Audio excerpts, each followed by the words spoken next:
Damage అయినాయి. మళ్ళీ మనం వాళ్ళకి కూల్చాం, అప్పుడే కదా వాళ్ళది F-16 కూలింది, మిగ్గెళ్ళి అవతల పడింది. చివరికి ఆ రోజున అభినందన్ని తీసుకురావడానికి అమెరికానే చెప్పినా వినలేదని అమెరికా అధ్యక్షుడే చెప్పాడు కదా.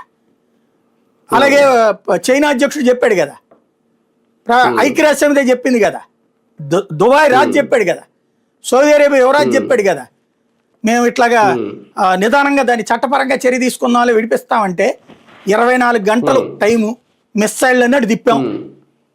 మీరు ఎవరికి మాట్లాడద్దు, అతను వస్తే ఆగుతుంది, లేకపోతే పాకిస్తాన్లో 3 వంతులు భాగం లేచిపోద్ది అని మోడీ చెప్పాడని మహమ్మద్ బిన్ సల్మానే చెప్పాడు. ఆ మొక్క పాకిస్తాన్ ప్రధానమంత్రి చెప్తే ఉచ్చబోసుకుని వదిలిపెట్టాడు ఇమ్రాన్ ఖాన్. ఇవాళ ఈడితో పోల్చుకుంటే, షాబాజ్ షరీఫ్తో పోల్చుకుంటే అది బాగా జనాదరణ ఉన్నాడు, వాడే ఉచ్చబోసుకుని పంపించాడు ఆ రోజున. అది ఓపెన్ ప్రపంచం అంతా చూసింది. ఇప్పుడు ఆపరేషన్ సింధూర్ ప్రపంచం అంతా చూసింది.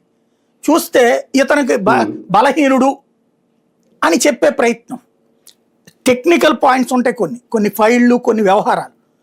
అందులో ఇప్పుడు నేను అనుకున్నట్టుగా ఎలా చెయ్యరు అక్కడ, ఎందుకంటే ఇంటర్నేషనల్ ప్రోటోకాల్స్ ఉంటాయి. అట్లాంటిది ఏదో అతను మాట్లాడాడు, ఏంటంటే ఇంటర్నల్గా చర్చించుకోదగ్గ దాన్ని రాశాడట. దాన్ని బేస్ చేసుకుని ఏదో ప్రతిదాన్ని నోట్ చేయాలంటే వద్దన్నారు, నోట్ చేయాలంటే చేయరు.